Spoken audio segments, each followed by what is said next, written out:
Our speaker this evening is Wade Pfaff, and he is going to talk about the beginning of Black jazz in Eastern Canada.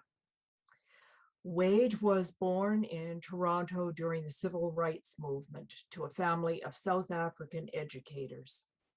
A musician, creative artist, and academic, Wade's interests range from conducting Canadian Black history research to studying and playing music from the transatlantic diaspora on guitar and drums, to developing cultural education programs for marginalized youth. After completing a Bachelor of Community Studies degree and a Bachelor of Arts in Anthropology from Cape Breton University, where he was greatly influenced by Dr. Graham Reynolds, Wade went to Halifax to obtain a Master of Arts in Social Anthropology at Dalhousie University under the supervision of Dr. Afua Cooper, who was our last presenter back in May.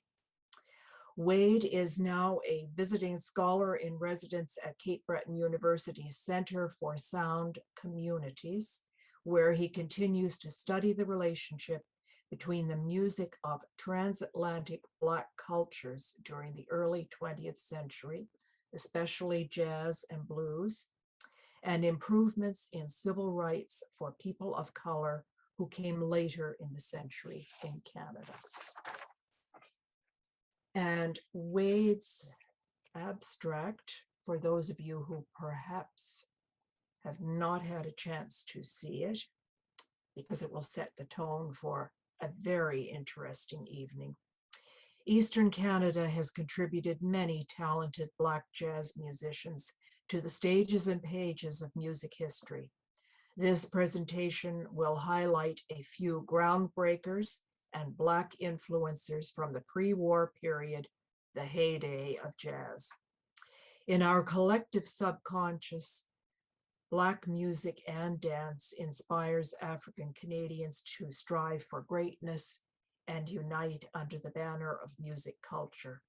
Often controversial and political, Black music culture is a tangible manifestation of spiritual freedom and an invaluable outlet for Black Canadians to express their selfhood and their boundless creativity. Wade, it is a pleasure to welcome you this evening. We're looking forward to this.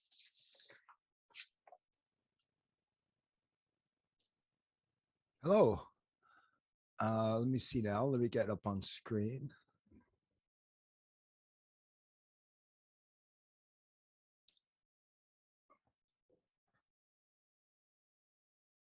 How do I get myself up here? There we are. Welcome, everybody. My name is Wade Pfaff, Dalhousie graduate. I'm just going to put up my slide here.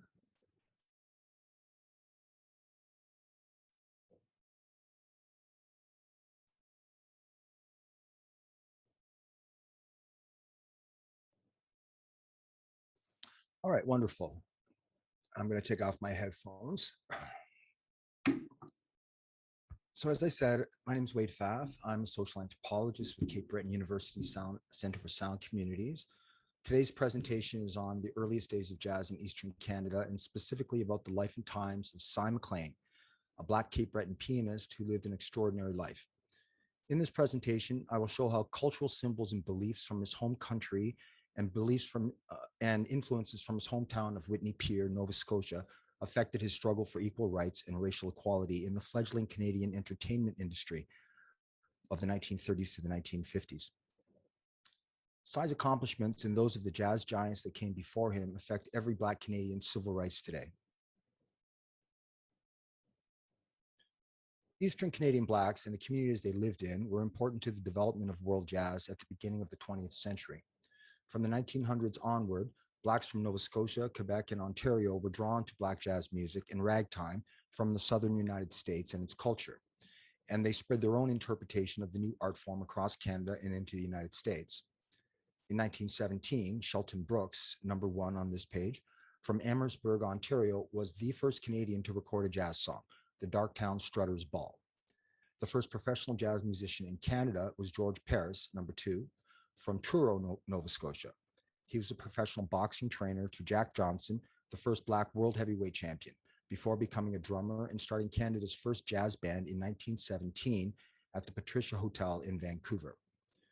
Mildred Dixon, number 3, was Duke Ellington's second wife, and her family was from Africville, a suburb of Halifax. She was a headlining dancer at the Cotton Club in Harlem before Duke Ellington was even hired.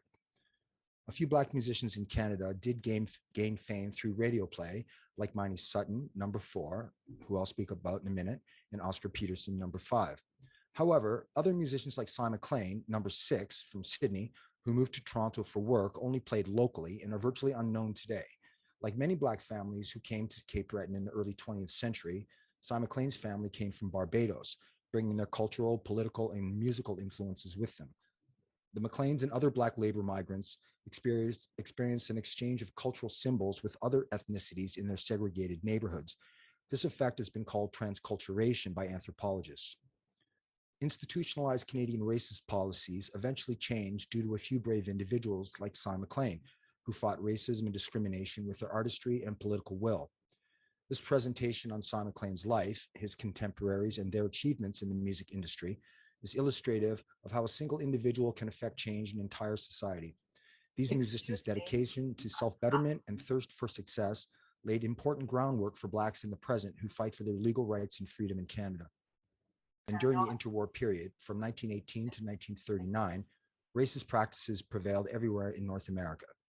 Canada was under strict rations during the Great War from 1914 onwards, and steel and coal production were at an all-time high in Sydney. In Halifax, the Great Explosion killed dozens and destroyed much of the old town in 1917. The Spanish flu pandemic killed thousands more in 1918. But amidst the chaos, new Black music was being born in the port cities on the Atlantic coast and in the fields of the newly emancipated South. Canada's Black population in the year 1900 was comprised of Black loyalists who had fought for the British in several American conflicts, Black freemen for the United States, and newly escaped slaves.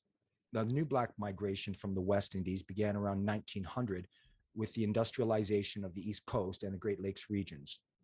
Black skilled laborers were in demand in Canada's burgeoning industrial economy, but they were not intended to settle here in large numbers. At the end of World War I, Black veterans returned home from Europe to find racial inequality, negative stereotyping, and segregation in housing, employment, and education. Most Black neighborhoods in colonized countries were either completely segregated, as in Africville, Halifax, or they were multi-ethnic, as in Harlem, New York, and College Street and Spadina Avenue in Toronto. Essential services were often not present in these communities, especially adequate housing and schools. In Nova Scotia, education for Blacks was not government operated. They were usually run by churches and charitable organizations. In 1920 Sydney, it was the United Mission, pictured here at right. Education for Black children also took place at the Universal Negro Improvement Association Hall, the UNIA, where community leaders, educators, and musicians gathered and spoke about the betterment of the Black race and increasing their opportunities.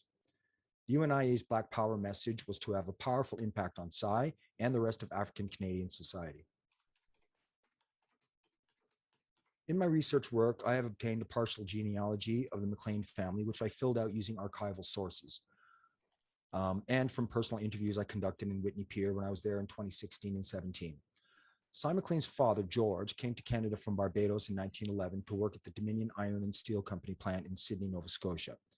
He was hired as a fireman at the steel plant and was a respected member of his community, helping to establish a West Indian church in Whitney Pier.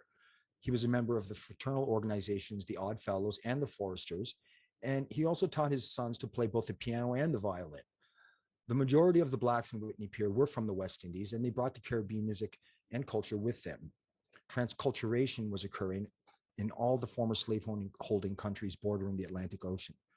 Cy's uncle Reginald came to Sydney to work as a laborer in 1907, living in the ramshackle, unheated wooden shacks in Cokeville, which was the Black and ethnic minority district in Whitney Pier in Sydney.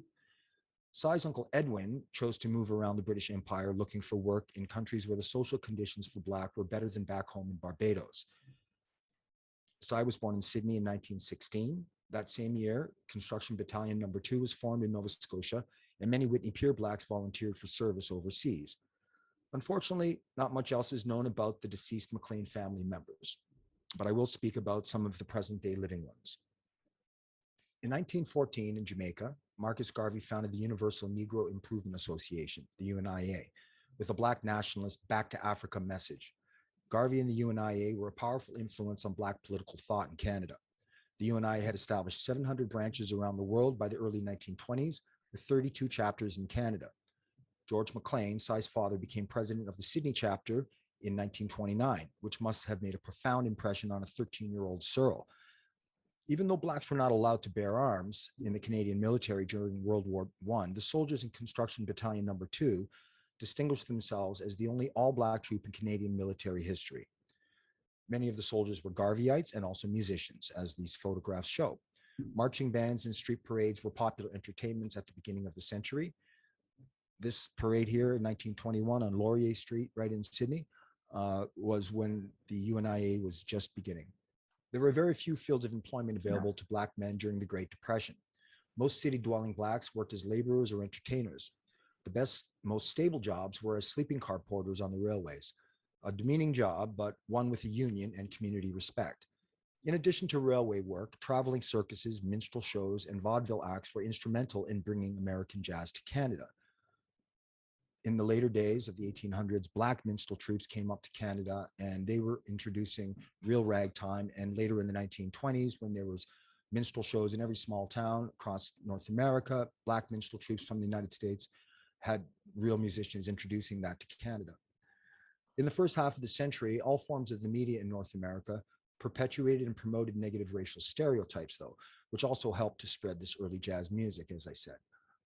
Black jazz musicians began popping up in every corner of the United States and Canada, and there was plenty of work for them in dance halls, restaurants, nightclubs, and theaters, especially if they could read music. Cy Mcclane followed his brother Reggie to Toronto and joined the Hamburg Conservatory in 1934. Americanized African diaspora music traditions, such as gospel, calypso, blues, and folk music, brought their singing and playing traditions to Canada very early in the century. Their music had been influenced by British folk songs and European classical playing techniques they had heard in the colonies, but one cannot discount the influence of Aboriginal rhythms and melodies that were incorporated into Black music in the United States.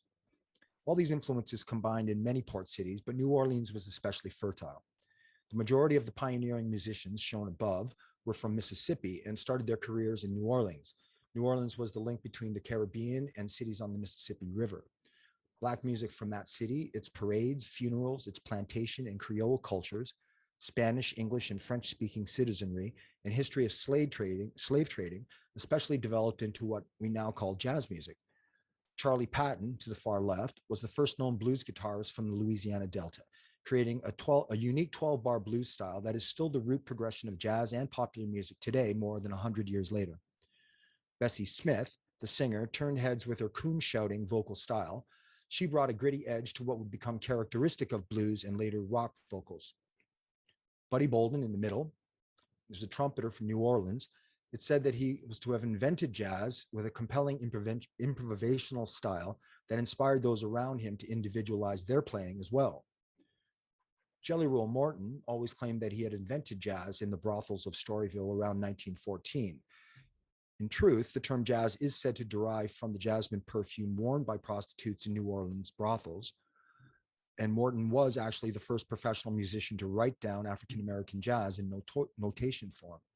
He actually spent 1919 and 1920 in Vancouver at the Patricia Hotel playing next to George Paris from Nova Scotia. Meanwhile, during the 1910s and 20s, Louis Armstrong was introducing his individualistic instrumental style to Chicago. Soon, jazz exploded in popularity around the world, and many Blacks would dream of stardom and leave home for the big cities. Cy Mcclane and his brother Reggie were two such dreamers who ran away with the circus, so to speak. During the mid-30s, Reggie played with several all-Black bands, including Sam Morgan's band, the Harlem Knights, and the Harlem Aces. Cy used to fill in for his brother Reggie on the piano at times, pictured here, the year he started at the conservatory, gaining the respect of the most successful Black jazz musicians in Ontario. Cy was still a teenager at the conservatory when he was asked to take over Roy Worrell's band, pictured to the far left, the Rhythm Rompers from Toronto. The Rhythm Rompers was just one of the names they used. Others were the Jumping Jacks and the Debonaires. During the 1920s and 30s, the best Black musicians and dancers from across the country relocated to Toronto or Montreal to earn a living. The entertainment and Canadian nightclubs catered to white customers who wanted authentic Black jazz musicians and dance reviews like they had seen in the movies at the Cotton Club in Harlem. Actual dancers from Harlem lived in Montreal and worked next to Canadian dancers. Many Canadian bands were named after Harlem itself. Due to US prohibition and economic depression, Canadian bootlegging and nightlife flourished during the 1930s from coast to coast. Early Black jazz and blues grew in popularity quickly. Today, those same styles are called Dixieland jazz and Delta blues. It was the hottest new trend. In the 1920s, the Berliner record company set up Ajax, a race records division in Montreal, recording jazz music with American white and Black jazz artists. Very few Canadian Blacks recorded until the 1940s. Ollie Wagner, to the left, was born in Kansas and raised in Edmonton during the Dust Bowl crisis of the 1930s. He was a gifted saxophonist, trumpeter, and arranger, on a par with the best Black Americans. Ollie migrated east looking for work as a jazz musician and ended up in Toronto joining Cy Mcclane's orchestra in 1946.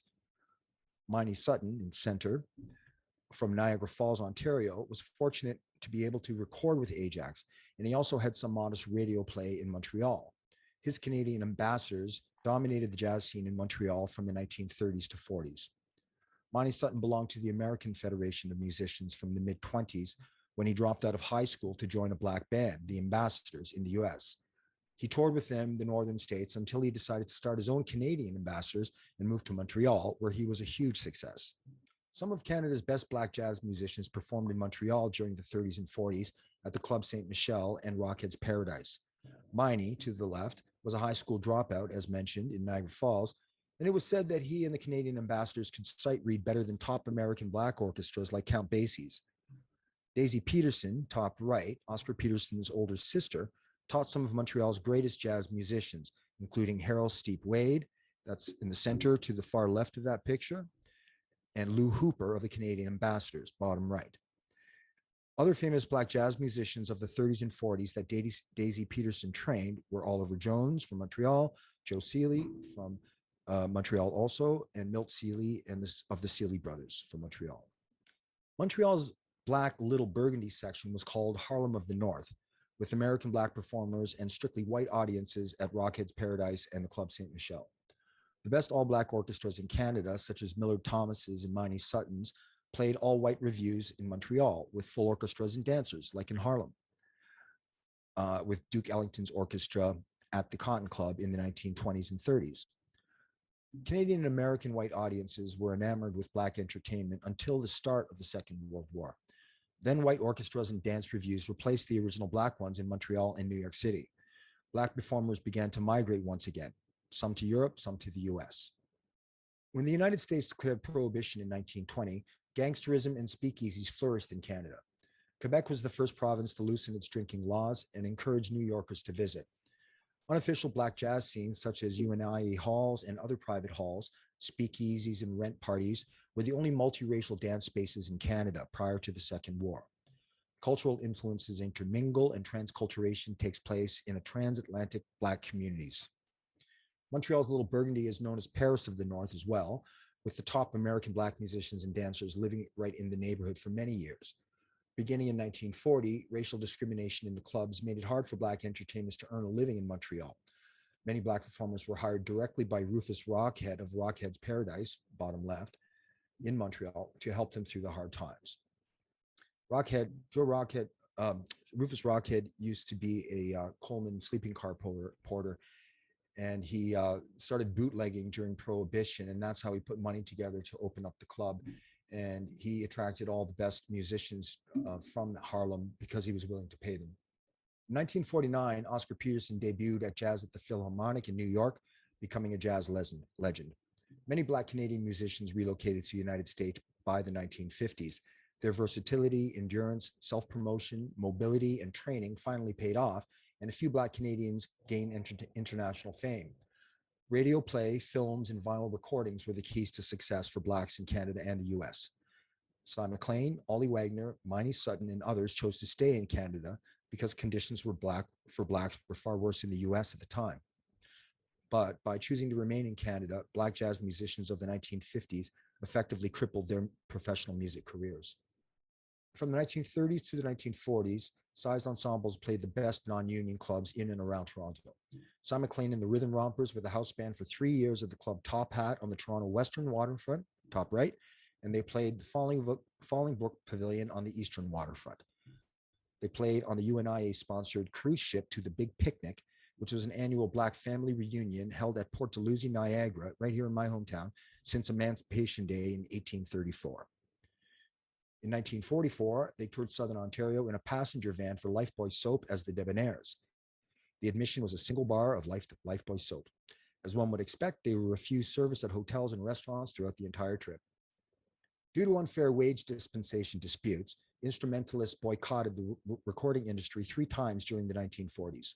Nightclubs hired smaller ensembles and large orchestras began to decline. Cy Mcclane and vocalist Phyllis Marshall joined the Toronto Musicians Union in 1944. Cy also kept a side job as a courier for Imperial Oil, while many other musicians worked as porters or laborers to pay the bills. In March of 1948, Cy Mcclane and the Rhythm Rompers become the first unionized Black jazz orchestra to play in a major whites-only venue in Toronto, the Colonial Tavern, right here on the right, Canada's top jazz venue at the time.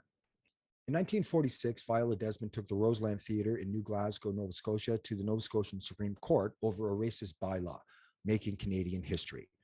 Many milestones in Black rights follow each other in quick succession after Viola's stand. Ontario may have led the way in legislation of equal rights, as the timeline above shows, but Nova Scotian Blacks, like Viola, were instrumental in using government courts to change laws to protect Blacks in Canada and using the media to gain national attention. For example, Carrie Best was the publisher of the Black newspaper The Clarion, and Pearline Oliver, who with her husband, the Reverend Dr. William Pearlie Oliver, founded the NSAACP, the Nova Scotia Association for the Advancement of Colored People. Both organizations helped to publicize and pay for Viola's legal defense. Civil rights activists such as Rosa Parks, Nelson Mandela, and Martin Luther King Jr. also made their stands in courts and chose to go to prison for their beliefs. Rocky Jones of Truro, Nova Scotia, started the Black United Front of Nova Scotia in the 60s in order to battle institutional racism, eventually becoming a civil rights lawyer in Halifax.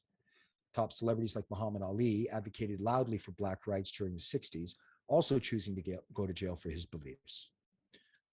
Viola Desmond was not the first Black person in Eastern Canada to take a stand in public courts against racism and discrimination, but her case was widely publicized and encouraged many others to follow her example. Black Canadians from the East were both political and musical during the mid-century. By the way, I want to put in a note. Dr. Graham Reynolds' second book, he discovered in the archives that Viola Desmond published 2 songs under her own pseudonym, Viola Diamond, in the 1950s in New York City, where she had become an entertainment lawyer to Black musicians in the Harlem district.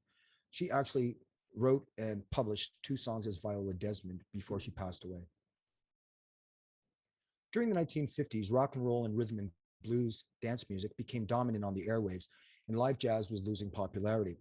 From the late 1950s to at least 1969, Cy played in a trio 5 nights a week in the basement of the Warwick Hotel, pictured at left here, in Toronto, accompanying exotic dancers.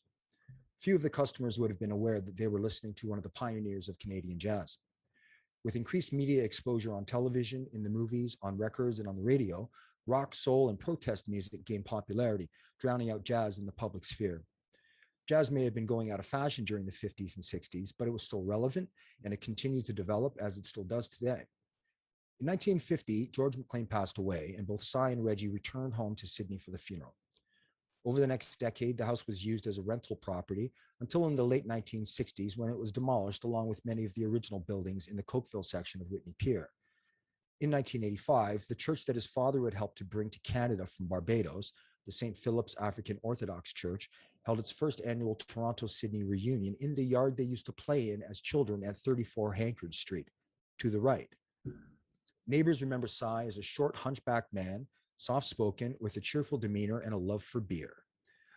This is a shot of the St. Philip's African Orthodox Church that Cy Mcclane, pictured at right here, his father helped to establish and donated some of his property to on Hankridge Street in Whitney Pier.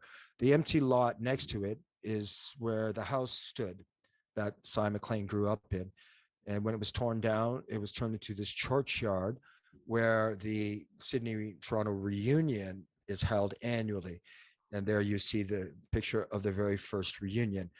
And last year's reunion was going to be held here at the Menelik Hall, down here at the bottom left. Marcus Garvey did a Canadian tour in 1937 to 38. So he spoke at most of the UNIA halls in Canada.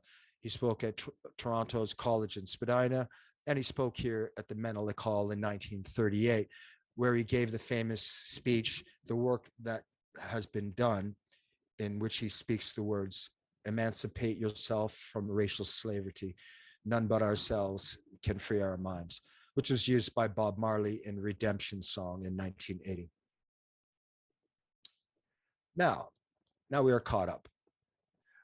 But I'm going to stay like this because everybody can see what I'm doing, and I can't read my notes, but I don't need to. Mark Mcclane is the, sorry, I'm going to put my notes back up again.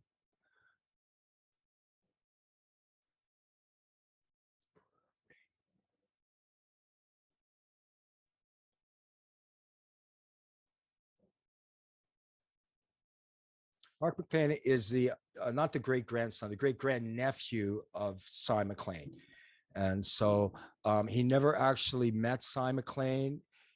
His family moved here in the '60s, and what's important here is that he went to school for music performance. He was a protege. He began playing with Oscar Peterson while still a student. He moved to New York City immediately after graduating, and has played with Wynton Marsalis, Billy Joel, Diana Krall, and many others since then. Is everyone still seeing everything accurately? I certainly am, Wade. All right. Yeah, Wade, if you have your notes on a separate screen, if you put your, you could put this on like a full presentation mode, but maybe your notes are lost. If your notes are lost, that's no problem because we can totally see it. It looks great. But you don't see my notes because I can see them now. We see a little bit of it. Yeah, okay. I think you can just carry on. Because I don't know what happened here. So let me try that. Yeah. And then I go, yep, I got it. That's it. Yeah. I got it. I thought this was going to be so much more professional. Sorry, folks. Oh my gosh, this is awesome. Thank you so much. Okay, so Lester McClane, the elder brother of Mark Mcclane, is also a jazz musician and also the great grandnephew of Cy Mcclane. He graduated in mass communications from York University. He's a soulful guitarist, composer, and saxophonist. He's formed several bands over the years, and especially in the 1990s, and he self-produced 3 albums before forming the Lester McClane Trio with Michael Acapinti and Louis Samauer. Notice how those names are very multicultural, so I love that. And he performs weekly in Toronto at the Rex Hotel in the Old Black neighborhood on Spadina. Keith Mcclane, Cyril and Gladys's only child, was working as a branch manager for IBM when he was tragically killed in a car accident on May 12, 1974. He had graduated from Ryerson Polytechnic Institute for Business, and he was a guitarist. Cy Mcclane died at 70 years old of a heart attack at his cottage on October 29, 1986. Cyril's wife, Gladys, died in 2003. Cy was buried next to his son at Lot 1276 at York Cemetery, Toronto. The fates of Geraldine, his mother, and Reggie and Dorothy, his siblings, are less known. To wrap it up, Canadian historians have written how the documentary evidence of Black Nova Scotians is absent from the end of World War II to the 1960s. Jazz historian Mark Miller agrees that Black Canadian jazz records are sparse during the interwar period, but Black Canadians were there at the vanguard of jazz when it was newly formed. Jazz music and its culture and its politics are important to Afro-Canadians' sense of identity and is a part of our cultural heritage. Black music and its culture informs our national character, even today, whether we realize it or not. Eastern Canadian Black communities were and are well connected to all the major port cities where jazz was created, and they contributed much creativity and skill to world jazz. It is important that we locate and document the last remnants of pre-war Black Canadian jazz culture while it is still within living memory. Oral histories, scrapbook evidence, and family stories give historical literature a personal perspective. By collecting ethnographies of Black Canadians who lived through the interwar period, my research contributes to a more complete understanding of how Canadian Black people developed their sense of self and personal resilience. Great distances may separate Canadian Black communities today, and their religious and cultural backgrounds may be radically different, but Black music traditions unite Blacks worldwide. Canadian Black children today need more heroes to remind them that success is possible in a racially discriminatory society, and that the strength of their character and community are built upon the hard work and achievements of talented and unique individuals. Thank you very much. I'd be happy to respond to any questions if anyone has any about Cy Mcclane or my research work. That was quite wonderful, Wade. And we enjoyed seeing the pictures and hearing who the people were a second time. It helped. It helped us follow it even more closely. I'm so embarrassed. Not to be embarrassed at all. Technology is a strange thing. Just think of it. You're in St. Catharines, we're here, and some of us are in Ottawa. We are all able to follow what you're saying. Oh, good. I expect that we will have, I see hands clapping, and I expect that we will have some spirited discussion and questions here.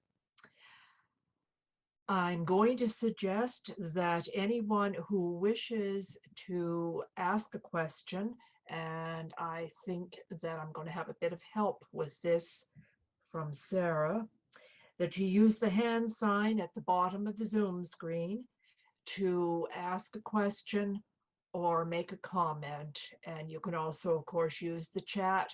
And there is Eric Fillion. To everyone, thank you for a great informative presentation. Oh, appreciate the invitation. Thank you very much. Lou Hooper, a Canadian-born pianist and prolific Harlem Renaissance artist, notably for Ajax, relocated to PEI in the 1970s. That's correct. He ended his days teaching for the University of PEI. Okay. I don't believe he ever played in Nova Scotia. I'm reading the comment, but the Eastern Canada scene you describe likely set the groundwork. Absolutely. And I started off writing about Nova Scotia because so many important figures were from Nova Scotia. And then I came to Ontario to finish writing my thesis. And lo and behold, I discover this Black musician from right around the corner here in Niagara Falls. And I found out that some of his best friends and bandmates were still alive. So I took that time before my thesis work was over to go and interview them. So I expanded the thesis to consider musicians from Montreal and the Toronto region. But if you hadn't noticed, many of them are Nova Scotian. Yes, I could see the connections leaving here because there was no opportunity and going to other places in Canada where there was opportunity. Yeah, Montreal was the closest, but it's French speaking, and a lot of them ended up in Toronto. Yes, indeed. And then someone, Paris, went out to Vancouver. Yes, and I guess in the earlier days, he was a professional sprinter, and he was the provincial boxing champion in Nova Scotia. So he had a lucrative career before 1900, actually. And he became a drummer after, well, I imagine he was known as the mayor of Gastown in Vancouver. He was very, very popular, you know. Now I see other people, and I'm going to move from one to another on my screen here. Stephanie Sloan-White. Thank you for that presentation. It was wonderful. I've always had issues myself with technology, and I have my supper plate there, so you don't have to be embarrassed either. It's the nature of Zoom. My question for you, I am wondering, you kind of sparked my interest when you said that jazz music continues to have an influence on everyone today.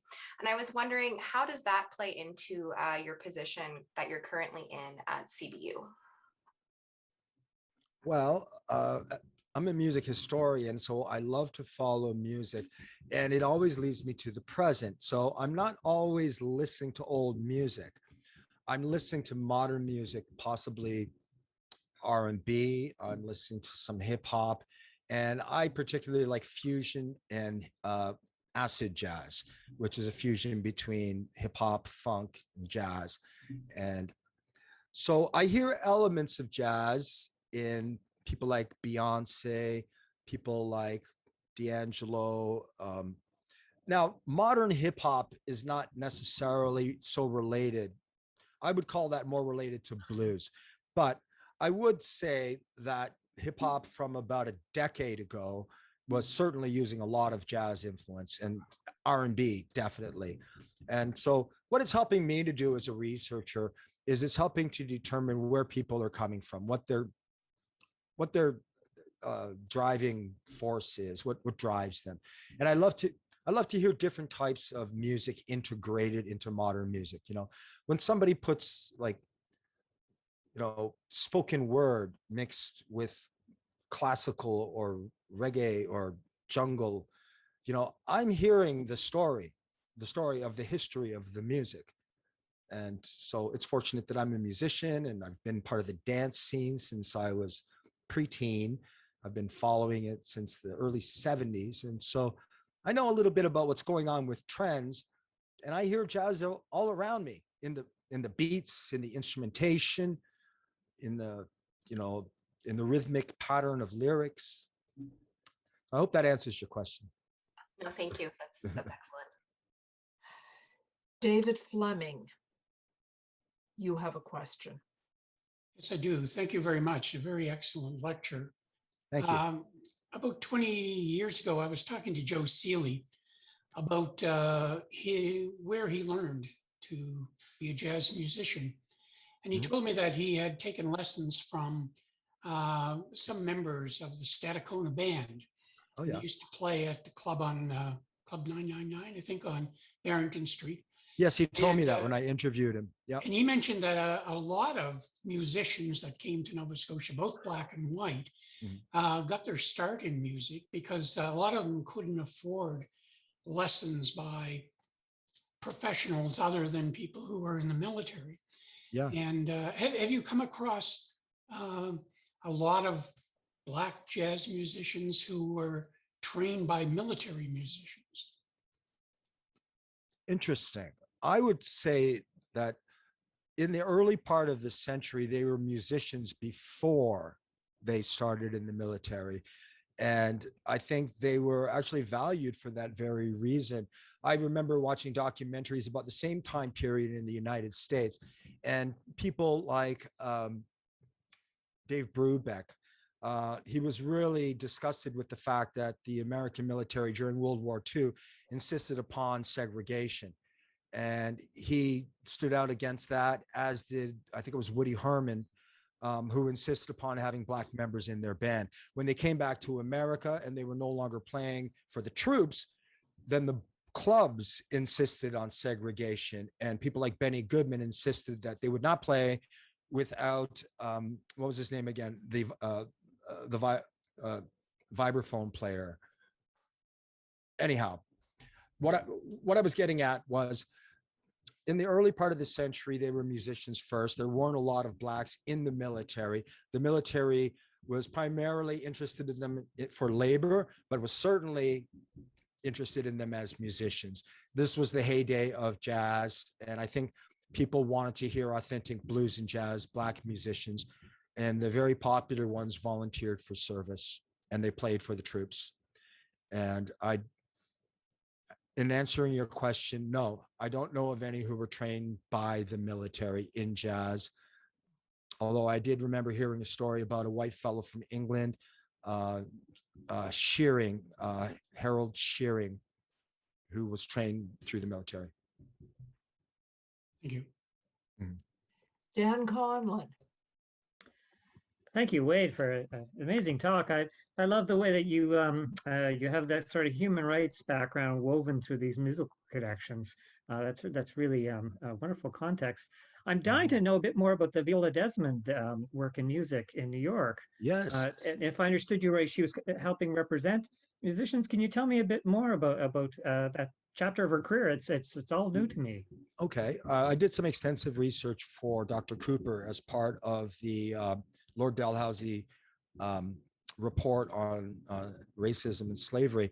And I got back in touch with Dr. Reynolds at Cape Breton University, and I asked him about it. He was still in the midst of researching and writing for his second book. And so here's what he told me. Constance Backwhite, in the back of one of her legal books, tells a little bit more detail about Viola Desmond's days in New York. Most people don't know what happened to her marriage, but after about 46, 47, they just fell apart. She closed down her store and her factory and her school on Gottingen. She went back to school herself in Montreal, took a business course, went directly from Montreal to New York City, where she was working as a cigarette girl at Small's Paradise nightclub, one of the competitors to the Cotton Club. So she had worked there for quite some time, making quite a lot of money, and started up a business as an entertainment agent. And she's known to have managed to get a small number of Black artists published, but also published herself as Viola Desmond. Now, most people don't really know. She took a hiatus from that new business that she was starting. She came back to Halifax when her father passed away, and she found out that her parents had owned something about 6 or 7 properties around Halifax throughout the Depression in the 1920s. And throughout the Depression and the 1940s, these properties just somehow just disappeared and dissolved. And when Viola found this out in the late 40s, she was incensed. She spent almost an entire year studying in the archives in Halifax, and she took the group of lawyers that were representing her parents to court. And she was so well studied, even though she had never studied law, that they settled out of court and they paid the family out of hand, outright, with no argument.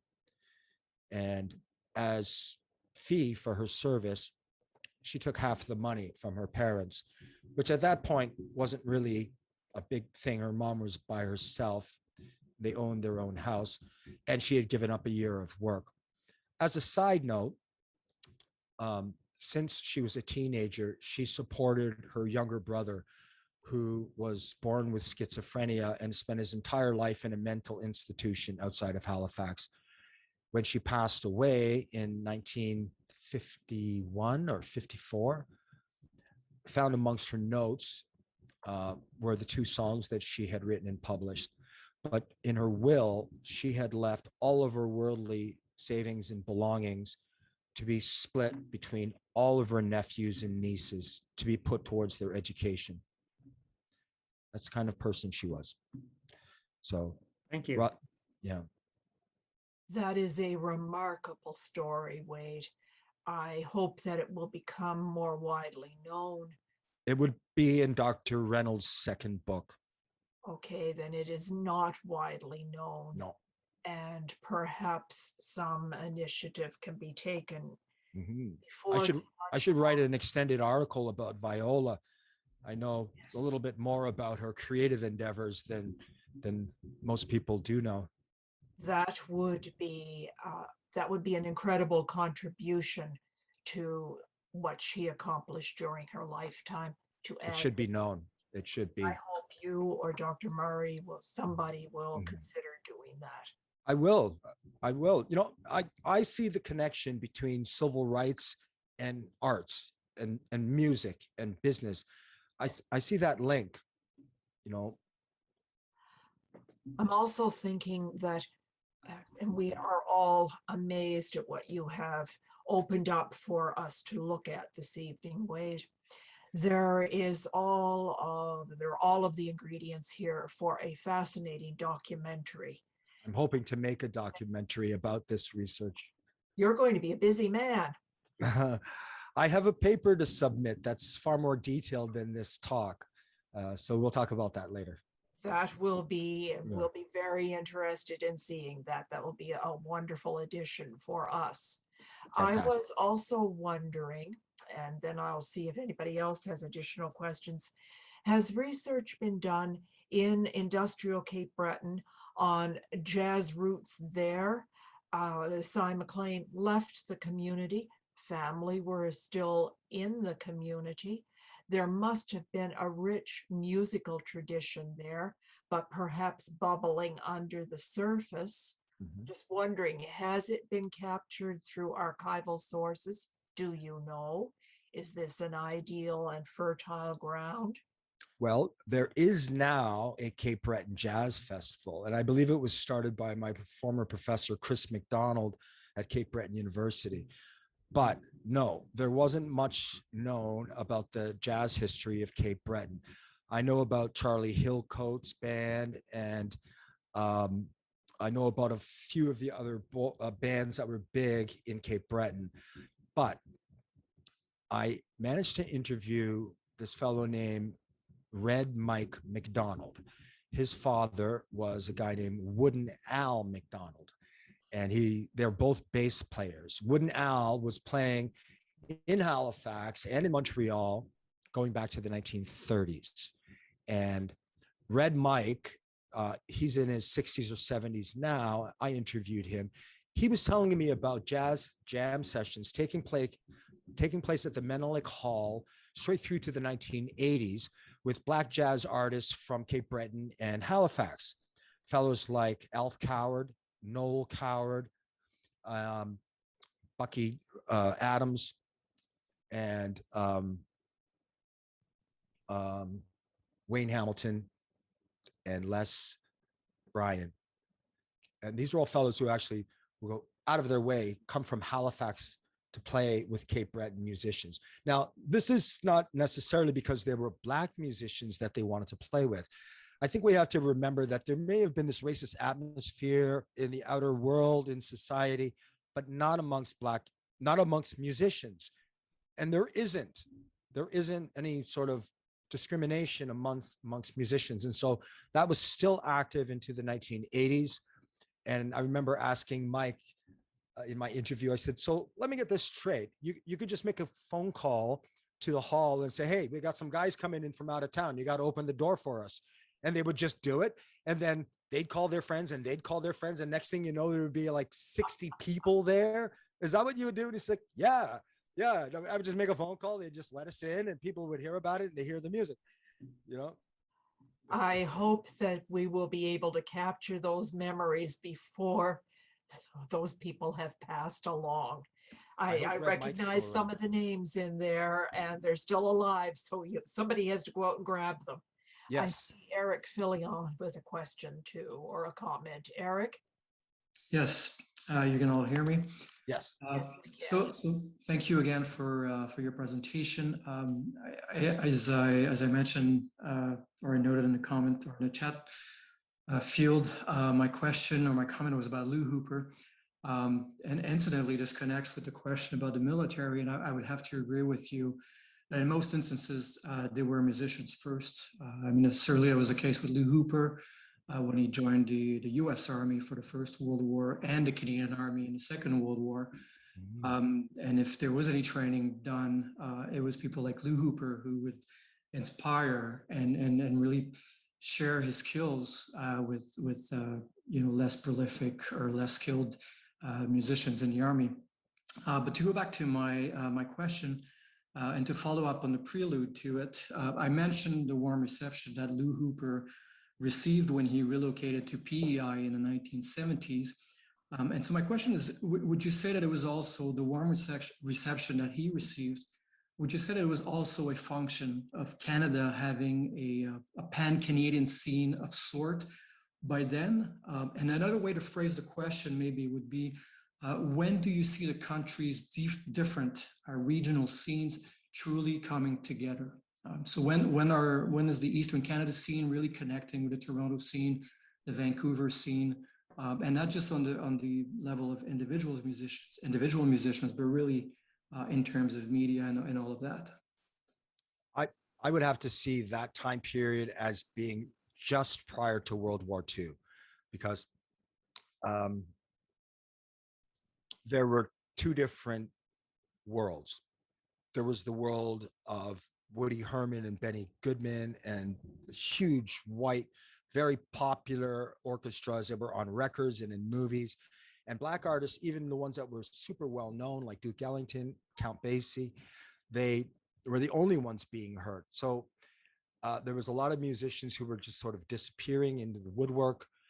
And I believe during this time period in the mid 30s to the mid 40s, that's exactly when Cy Mcclane comes to Toronto.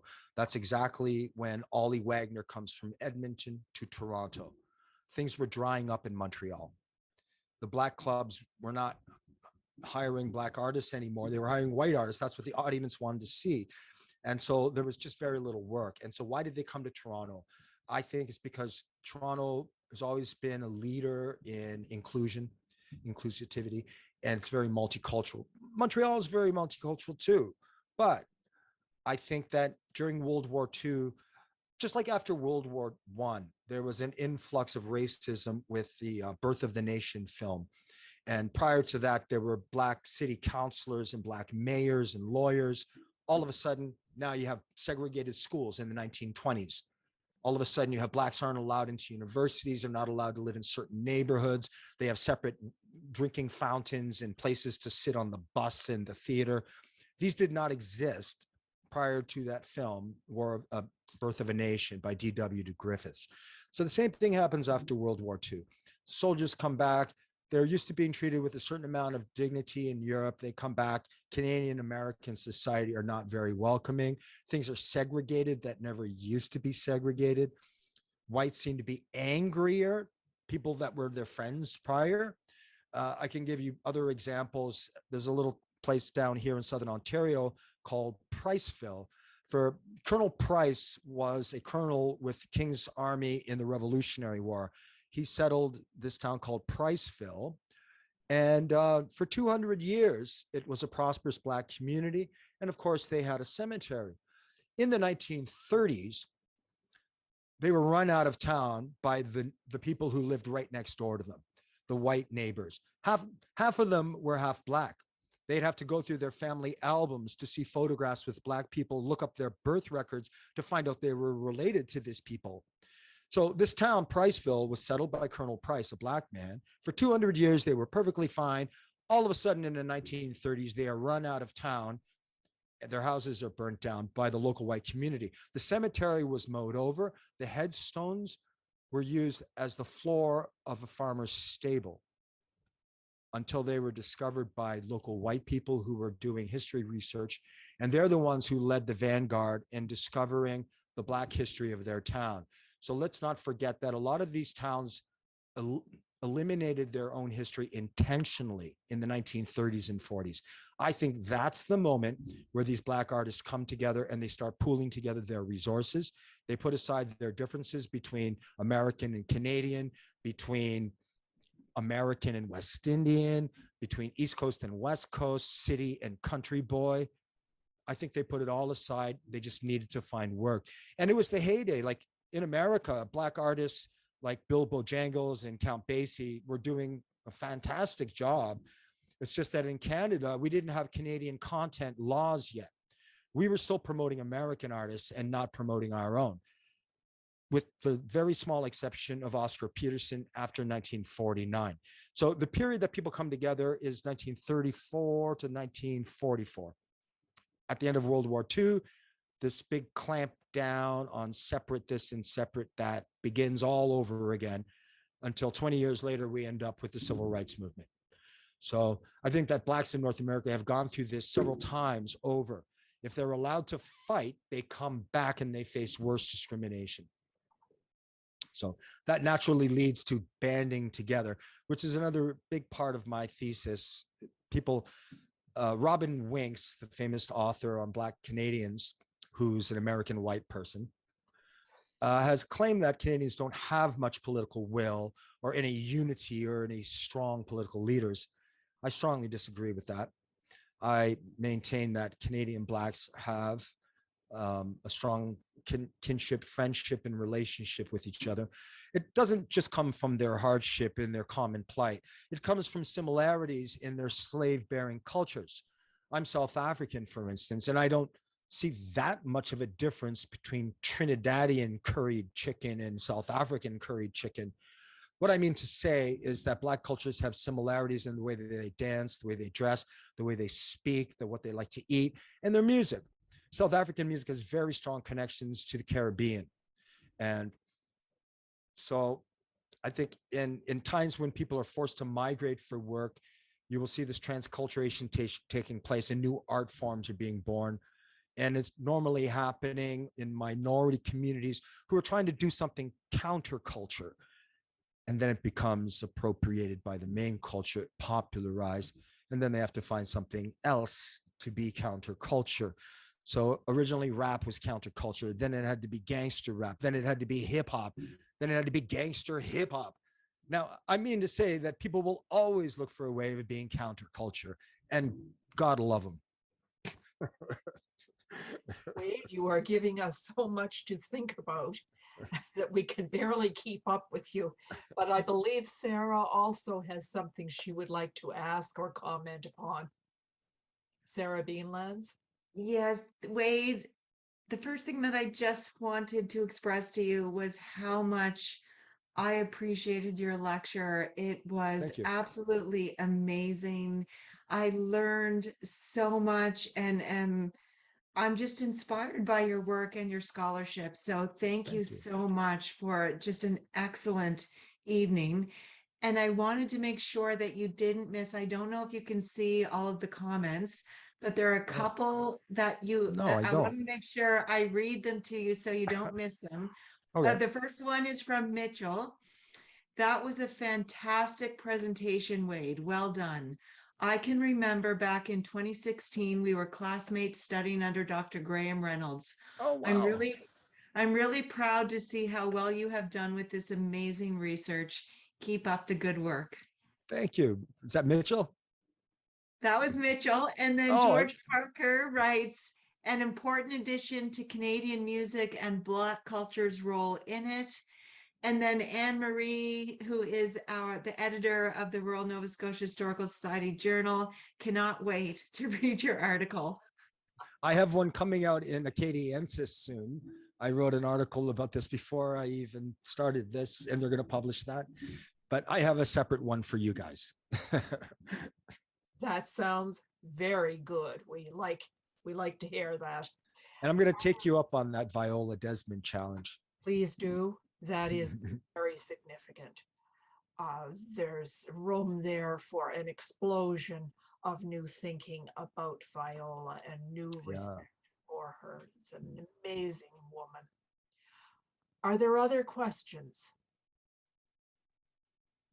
No, maybe not, in which case I would echo Sarah, an amazing start for our year. We cannot thank you enough for so happy to be here.